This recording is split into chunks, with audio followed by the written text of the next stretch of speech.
Again, kinopres lang natin to para for this discussion, pero during dine-in, yung iba will be seated is a buffet. By the way, ano ba yung course nila? Tourism. BSTM. Anong year? First year. Good contamination and good hazards. And when the food is sticky or explosive food hazard, such as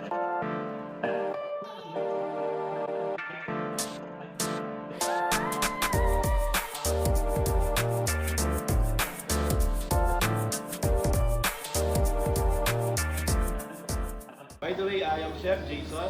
For today's, I'm showing you on how to cook ratatouille and topped with mango salsa and balsamic production. When we say ratatouille, it's a mixed vegetables consisting of eggplant, zucchini po, then capsicum or green or red bell peppers. Then kung wala yung zucchini and eggplant sa ratatouille, hindi po siya matatawag na ratatouille.